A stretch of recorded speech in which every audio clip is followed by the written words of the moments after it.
അസ്സലാമു അലൈക്കും.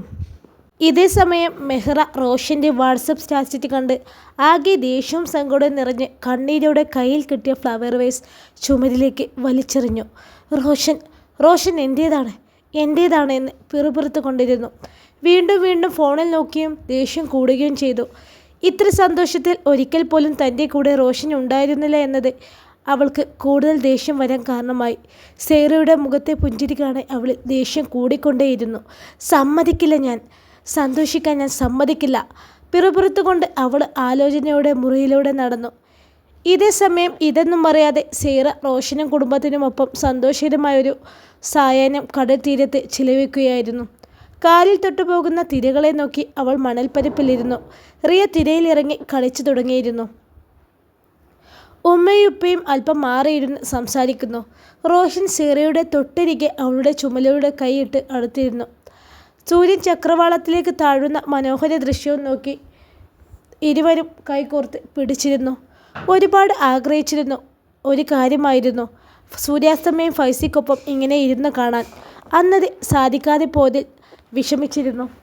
പക്ഷേ ദൈവം അവൾക്ക് ഇണയായി നിയോഗിച്ചത് റോഷനെയായിരുന്നു. അവളുടെ ആഗ്രഹങ്ങൾക്ക് കൂടെ നിൽക്കാൻ, മുറിവുണക്കാൻ, വേദനയിൽ മരുന്നാക്കാൻ, സ്നേഹം കൊണ്ടവളെ ചേർത്ത് പിടിക്കാൻ, അവൾ ഒരുമിച്ചൊരു പൂക്കാലമാകാൻ ദൈവം നിയോഗിച്ചിരുന്ന റോഷൻ ഖാലിദായിരുന്നു. വൈകിയെങ്കിലും ഇരുവരും ഒന്നിച്ചിരിക്കുന്നു. സ്നേഹം കൊണ്ടും പ്രണയം കൊണ്ടും പരസ്പരം താങ്ങാവാനും തണലാകാനും. ദിവസങ്ങൾ കാത്തു നിൽക്കാതെ കടന്നുപോയി. സേറയും റോഷനും പരസ്പരം കൂടുതൽ മനസ്സിലാക്കി. പ്രണയം ഇരുവരെയും കൂടുതൽ സന്തോഷമുള്ളവരാക്കി. റോഷൻ്റെ വീടും വീട്ടുകാരും സേറയ്ക്ക് സ്വന്തം വീടും ഉപ്പയും ഉമ്മയും അനിയത്തിയുമായി മാറി. ഒരാഴ്ചത്തെ ലീവിന് ശേഷം ഇന്ന് ഇരുവരും ജോലിക്ക് പോയി തുടങ്ങുകയാണ്. അതിൻ്റെ തിരക്കിലേക്കാണ് ഇരുവരും ഉണർന്നത്. സേറ ഉണക്കമുണരുമ്പോൾ റോഷൻ്റെ നെഞ്ചിലാണ് അവളുടെ മുഖം ഉയർത്തി നോക്കി ശേഷം ശാന്തമായി ഉറങ്ങുന്ന അവനെ ഉണർത്താതെ പതിയെ അവൻ്റെ കൈ മാറ്റി അവൾ എഴുന്നേറ്റ് ഫ്രഷ് ആകാൻ ബാത്റൂമിലേക്ക് പോയി. സേറ പോയി അവനും ഉണർന്നു. സേറ അരികിൽ ഇന്നിൽ കണ്ടതും അവൻ എഴുന്നേറ്റ് ബാൽക്കണിയിൽ പോയിരുന്നു. നേരം പുലരുന്നതേയുള്ളൂ. തണുപ്പ് അരിച്ചെത്തുന്നുണ്ട്. കൈകൾ കൂട്ടിത്തിരുമ്പി ചൂടാക്കാൻ ശ്രമിച്ചുകൊണ്ട് അവിടെയുള്ള ചെയറിലേക്ക് ഇരുന്നു. ഇത്ര വേഗമാണ് ഒരാഴ്ച കഴിഞ്ഞു പോയത്. വിശ്വസിക്കാനാകുന്നില്ല. സേറ അവൾ വന്ന ശേഷം ജീവിതത്തിനൊരു താളമുണ്ടെന്ന് തോന്നി തുടങ്ങി. പ്രണയത്തിന് ഇത്ര മധുരമുണ്ടെന്ന് അവളിലൂടെയാണ് അറിഞ്ഞത്. അവളെ കുളിച്ചോർക്കെ ഉള്ളിലാകെ തണുപ്പ് വന്ന് നിറയുന്നത് അവനറിഞ്ഞു. തൊട്ടടുത്ത നിമിഷം അവൻ്റെ മുഖത്തേക്ക് വെള്ളത്തുള്ളികൾ പതിച്ചു. തിരിഞ്ഞു നോക്കിയ അവന് മുന്നിൽ ചിരിയോടെ സേറ നിൽക്കുന്നുണ്ട്.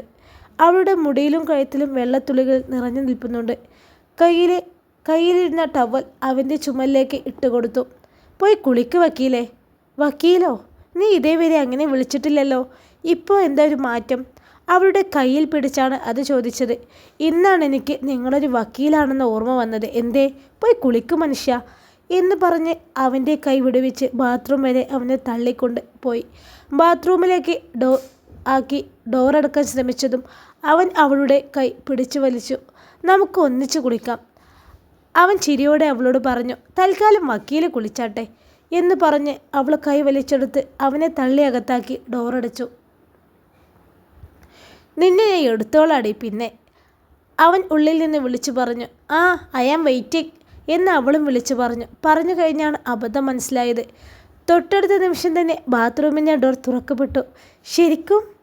റോഷൻ തല വെളിയിലേക്കിട്ട് ചോദിച്ചു. അവൾ അവനെ കണ്ണു കൂർപ്പിച്ച് നോക്കി. കൈ ചുരുട്ടി എടുക്കുമെന്ന് ആക്ഷൻ കാണിച്ചതും അവൻ ഡോറടിച്ചു. സേറ ബെഡിലേക്ക് ഇരുന്നു. എത്ര വേഗമാണ് താനാകെ മാറിപ്പോയത്. അവൾക്ക് അത്ഭുതം തോന്നി. ചുണ്ടിലൊരു പുഞ്ചിരി വിരിഞ്ഞു. ബെഡ് തട്ടി വിരിച്ച് മുറിയാകെ ഒന്ന് വൃത്തിയാക്കി. അവൾക്ക് സ്കൂളിൽ പോകുമ്പോൾ ധരിക്കാനുള്ള സാരിയും മറ്റും എടുത്തു വെച്ചു. കൂടെ റോഷൻ്റെ ഡ്രസ്സും എടുത്തു വെച്ചു. ബ്രേക്ക്ഫാസ്റ്റ് റെഡിയാക്കിയ ശേഷം അയൺ ചെയ്യാമെന്ന് കരുതി അവൾ താഴേക്ക് പോയി. റോഷനും അവൾക്കും കോഫിയും മറ്റുള്ളവർക്ക് ചായയും ഉണ്ടാക്കി. കോഫിയുമായി മുറിയിലേക്ക് പോകാൻ ഒരുങ്ങുമ്പോഴാണ് ഉമ്മ കിച്ചണിലേക്ക് വന്നത്. മോള് നേരത്തെ എണീറ്റോ? ലീവ് കഴിഞ്ഞല്ലോ. ഞാനത് മറന്നു മോളെ. ഇതാ ചായ. ട്രേ അവർക്ക് നേരെ നീട്ടി. ലഞ്ച് കൊണ്ടുപോകണോ? വേണം. പോകുന്ന ടൈം ആകുമ്പോഴേക്കും ഞാൻ റെഡിയാക്കിക്കോളാം. സാരില്ല, നമുക്ക് ഒന്നിച്ച് റെഡിയാക്കി എടുക്കാം. കോഫി ആറും എന്നും പറഞ്ഞ് അവർ ചായയുമായി പോയി. ഫൈസിയുടെ ഉമ്മ പെരുമാറിയത് ഒരു നിമിഷത്തേക്കെങ്കിലും അവളുടെ മനസ്സിലേക്ക് വന്നു. എപ്പോഴും ദേഷ്യത്തോടെ സംസാരിക്കുന്ന ഫൈസിക്കൊപ്പം തന്നെ ഒരു ദയവും കാണിക്കാതെ തല്ലുകയും ചീത്ത പറയുകയും ചെയ്ത അവരെ ഓർത്തതും വിരലുകളിൽ ഒരു വിറയൽ പടർന്നു. അന്നത്തെ അതേ വേദനയിൽ കൈകൊണ്ട് മുഖം ഒന്ന് തുടച്ച ശേഷം കോഫിയുമായി മുകളിലേക്ക് പോയി. റോഷൻ മുറിയിൽ ഉണ്ടായിരുന്നില്ല. ബെഡിൽ അവൾ എടുത്തു വെച്ചതെല്ലാം അയൺ ചെയ്ത് വെച്ചിട്ടുണ്ട്. ഓഫീസ് മുറിയുടെ ഡോർ തുറന്നു കിടക്കുന്നത് കണ്ട് അവൾ അങ്ങോട്ട് ചെന്നു. കാര്യമായി ആലോചനയോടെ റിവോൾവിംഗ് ചെയറിൽ ചാരിക്കിടക്കുകയാണ് റോഷൻ. അവൾ ശബ്ദമുണ്ടാക്കാതെ കോഫിയും കയ്യിൽ പിടിച്ച് അവൻ്റെ മുമ്പിൽ ചെന്നു നിന്നു. സേറയെ മുൻപിൽ കണ്ടതും അവൻ ചിരിയോടെ കോഫിക്കായി കൈ നീട്ടി ഒരു കപ്പ് അവൻ്റെ കയ്യിലേക്ക് വെച്ചു കൊടുത്ത് അവളും അവൻ്റെ അരികിൽ പോയി നിന്നു. എന്താ ഇത്ര ഗഹനമായ ആലോചന വക്കീലേ? ഇന്ന് കുറച്ച് തിരക്കുള്ള ദിവസമാണ്. അതിൻ്റെ കാര്യങ്ങൾ ആലോചിച്ചിരുന്നതാണ്. വൈകിട്ട് ഞാൻ വരണോ സ്കൂളിലേക്ക്? കോഫി ഒന്ന് സിപ്പ് ചെയ്തുകൊണ്ട് പറഞ്ഞു. വൈകിട്ട് ഫ്രീ ആവുമെങ്കിൽ? അവളും കോഫി കുടിച്ചുകൊണ്ട് തന്നെ മറുപടി പറഞ്ഞു. ആ, ഫ്രീ ആകാം. എൻ്റെ ഭാര്യയുടെ ആഗ്രഹമല്ലേ എന്നും പറഞ്ഞ് അവളെ ചേർത്ത് പിടിച്ച് മടിയിലേക്കിരുത്തി. നേരത്തെ എന്തോ പറയുന്നത് കേട്ടല്ലോ. അവളുടെ കോഫി കപ്പ് വാങ്ങി ടേബിളിൽ വെച്ചുകൊണ്ട് പറഞ്ഞു. എന്തേ? എനിക്ക് ഓർമ്മയില്ല. അവൾ വെപ്രാളപ്പെട്ടു. എനിക്ക് നല്ല ഓർമ്മയുണ്ട് സീറ. അവളുടെ ഇടുപ്പിലൂടെ കൈയിട്ട് അവളെ ദേഹത്തേക്ക് ഒന്നുകൂടി അടുപ്പിച്ചു. അവളുടെ ശ്വാസം അവൻ്റെ മുഖത്തേക്ക് തൊടുന്ന അത്രയും അടുത്ത്. അവൾ എഴുന്നേൽക്കാൻ ശ്രമിച്ചു നോക്കിയെങ്കിലും അവൻ്റെ കൈക്കുറ്റത്തിന് മുമ്പിൽ അവൾ തോറ്റുപോയി. അവൻ്റെ ചുണ്ടുകൾ കവിളിൽ തൊട്ടതും അവളിൽ നിന്നൊരു വിറയൽ പടർന്നു. പേടിക്കാതെ, ഞാനൊന്നും നിന്നെ ചെയ്യില്ല. അവളുടെ കവിളിലൂടെ ചുണ്ട് ചേർത്തുകൊണ്ട് പറഞ്ഞു. അവളാകെ വെപ്രാളപ്പെട്ടു. കോഫി എടുക്കാൻ ശ്രമിച്ച അവളെ വീണ്ടും ചേർത്ത് പിടിക്കാൻ ശ്രമിച്ച അവൻ്റെ കൈ അവൾ പിടിച്ചു. വക്കീലേ, എന്താടാ? അവളുടെ കയ്യിൽ പിടിച്ച് എഴുന്നേറ്റുകൊണ്ട് അവൻ ചോദിച്ചു. രണ്ടുപേർക്കും പോകണമെങ്കിലേ ഞാൻ കിച്ചണിൽ പോകണം. റൊമാൻസ് കളിച്ചിരുന്നാലേ സമയത്തിന് ഇറങ്ങാൻ പറ്റില്ല. ഛേ, നീ മൂട് കളഞ്ഞല്ലോ എന്നും പറഞ്ഞ് അവൻ അവളെ ചേർത്ത് പിടിച്ചു. എനിക്കിതൊന്നും പരിചയമില്ല റോഷൻ. സ്നേഹത്തോടൊരു അഗ്ഗ് കൂടി കിട്ടിയിട്ടില്ല, ഒരു കിസ് കിട്ടിയിട്ടില്ല, സ്നേഹം എന്താണെന്ന് അറിഞ്ഞിട്ടില്ല. ഫൈസിക്ക് കൂടെ കിടക്കാൻ ഒരു പെണ്ണ് മാത്രമായിരുന്നു ഞാൻ, വെറും ഒരു പെണ്ണ്. അതിലപ്പുറം അയാൾ എന്നെ ഒരു മനുഷ്യജീവിയായിട്ട് പോലും പരിഗണിച്ചിട്ടില്ല. റോഷൻ എന്നോട് കാണിക്കുന്നതൊക്കെ സ്നേഹം കൊണ്ടാണെന്ന് എനിക്കറിയാം. പക്ഷേ എൻ്റെ മനസ്സ് ഇപ്പോഴും ആ പഴയ കാര്യങ്ങളിൽപ്പെട്ട് കിടക്കുകയാണ്. അവൻ്റെ നെഞ്ചിൽ ചാഞ്ഞുകൊണ്ട് അവൾ പറഞ്ഞു തീർത്തു.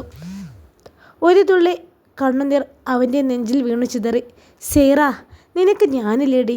നിന്നെ കേൾക്കാൻ, നിന്നെ സ്നേഹിക്കാൻ, ഹഗ് ചെയ്യാൻ, ഉമ്മകൾ കൊണ്ട് മൂടാൻ, നിന്നെ എക്കാലം ഈ നെഞ്ചിലിങ്ങനെ ചേർത്ത് പിടിക്കാൻ നിൻ്റെ മാത്രമായി ഞാനില്ലേടാ.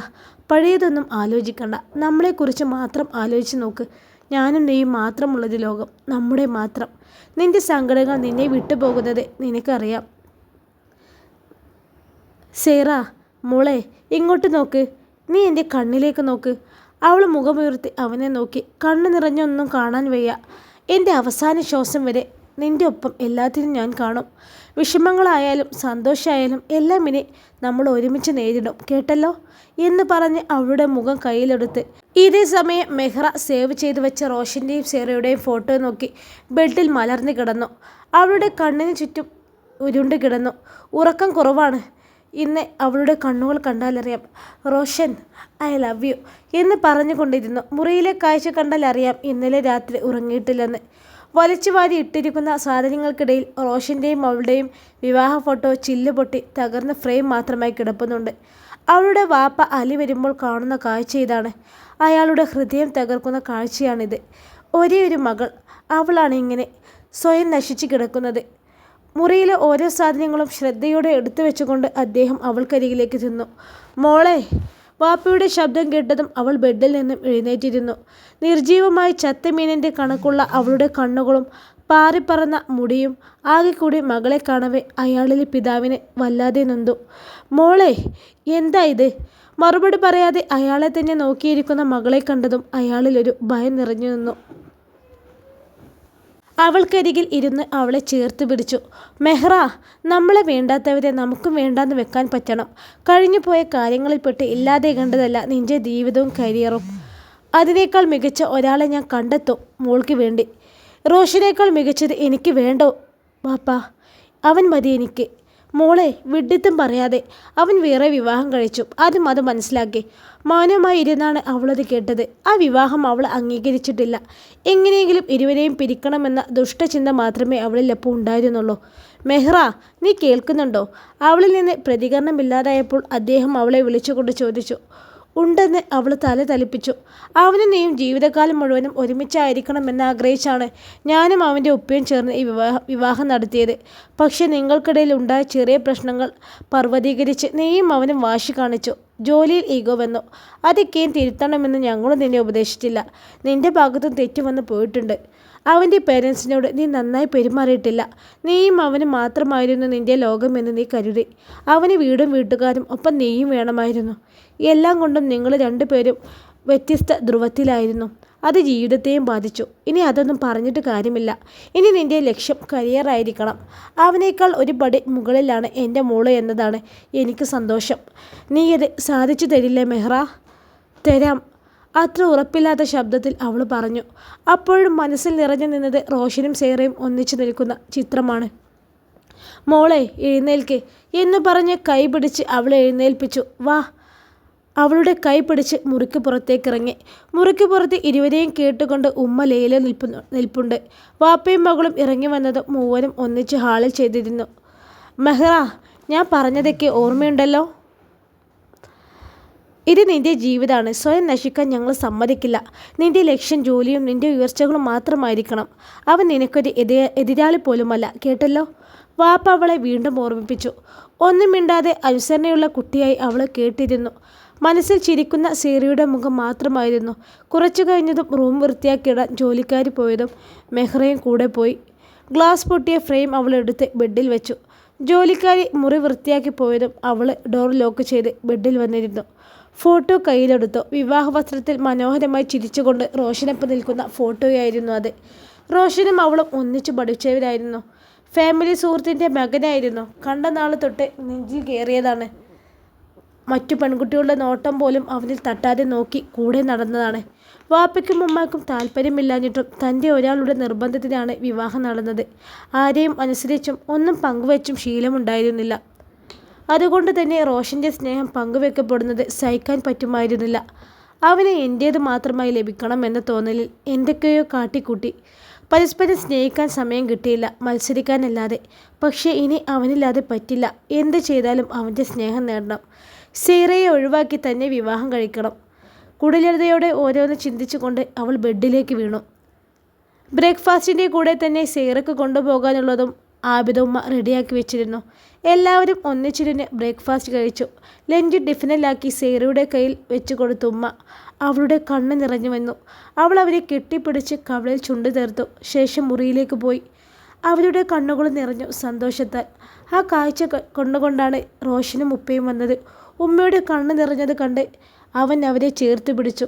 എന്തേ, പുതിയ മരുമോള് എൻ്റെ ഉമ്മാനോടും പോരെടുത്തോ? പോടാ അവിടുന്ന്, വേണ്ടാതേനും പറയാതെ എന്ന് പറഞ്ഞ് അവൻ്റെ കയ്യിൽ പതിയെ അടിച്ചു അവർ. അവൾ നല്ല കുട്ടിയാ, അതിനെ സ്നേഹിക്കാൻ മാത്രമേ അറിയൂ. അവളെന്നെ ഒരിക്കലും കരയിക്കരുത് കേട്ടോ. നല്ല പോലെ നോക്കണം, വിഷമിപ്പിക്കരുത്. ഞാനും റിയയും പുറത്താവോ? പോടാ അസൂയക്കാരാ. ഇപ്പോൾ എനിക്ക് 3 മക്കളാ, നീയും റിയയും സേറയും. ഞാൻ അങ്ങനെ കണ്ടിട്ടുള്ളൂ. റോഷന് സന്തോഷം സഹിക്കാൻ പറ്റുന്നുണ്ടായിരുന്നില്ല. ഉമ്മയുടെ കവിളിൽ അവനും ചുണ്ടു ചേർത്തു. ശേഷം സേറയെ കാണാനുള്ള തിടുക്കത്തിൽ മുറിയിലേക്ക് പോയി. സേറ ഇതൊന്നും അറിയാതെ കണ്ണാടിക്ക് മുമ്പിൽ സാരി നുറിഞ്ഞെടുക്കുകയാണ്. റോഷൻ മുറിയിലേക്ക് കയറി വന്നതും കണ്ണാടിക്ക് മുമ്പിൽ നിന്ന് അവളെ അങ്ങനെ തന്നെ കോരിയെടുത്ത് ബെഡിൽ കിടത്തി. ഒരു നിമിഷത്തിന് ശേഷമാണ് എന്താണ് സംഭവിച്ചത് എന്ന് അവൾക്ക് മനസ്സിലായത്. എന്താ ഇത്? ലേറ്റാകും റോഷൻ, അവനെ തള്ളി മാറ്റാൻ ശ്രമിച്ചുകൊണ്ട് പറഞ്ഞു. ലേറ്റാകില്ല, ഞാൻ കൊണ്ടുവിടുമല്ലോ എന്ന് പറഞ്ഞ് അവളുടെ കഴുത്തിലേക്ക് മുഖം കൊണ്ടുപോയതും അവൾ അവൻ്റെ മുഖം ഇരു കൈയിലും പിടിച്ചു. എന്തേ? ഒന്നുമില്ല, എനിക്കെൻ്റെ ഭാര്യയൊന്ന് കെട്ടിപ്പിടിക്കാൻ പാടില്ലേ? അവളെ കൈ വിടുവിച്ചുകൊണ്ട് ചോദിച്ചു. എന്താ പെട്ടെന്ന് വക്കീലിന് പറ്റിയതെന്നാണ് എനിക്ക് മനസ്സിലാക്കാത്തത്. നീ എൻ്റെ ഉമ്മാക്ക് എന്ത് മരുന്നാണ് കൊടുത്തത്? അവളുടെ മുഖം വെപ്രാളം കൊണ്ട്. ഞാനൊന്നും കൊടുത്തില്ലല്ലോ. നീ ഒന്നും കൊടുക്കാതെ ഉമ്മ അങ്ങനെ പറയില്ല. ഉമ്മാക്ക് നീയടക്കം 3 മക്കളാണെന്ന് പറഞ്ഞു. ഉമ്മ അങ്ങനെ ആരെയും പെട്ടെന്ന് സ്നേഹിക്കുന്നത് ഞാൻ കണ്ടിട്ടില്ല. അതാണോ? എൻ്റെയും കൂടെ ഉമ്മയല്ലേ അത്? അപ്പോൾ ചിലപ്പോൾ അങ്ങനെ പറഞ്ഞിരിക്കും. വക്കീലിന് അസൂയ വരുന്നുണ്ടോ ചെറുതായിട്ട്? സേറ ഒന്നും പറയാതെ അങ്ങനെ കിടന്നു. അവനെ തള്ളി മാറ്റി അവൾ എഴുന്നേറ്റു. ഉലഞ്ഞുകിടന്ന സാരി നേരെയാക്കി ഉടുത്തു തുടങ്ങി. അവൻ ബെഡിൽ കൈക്കുത്തി അവളുടെ പ്രവൃത്തികൾ നോക്കിയിരുന്നു.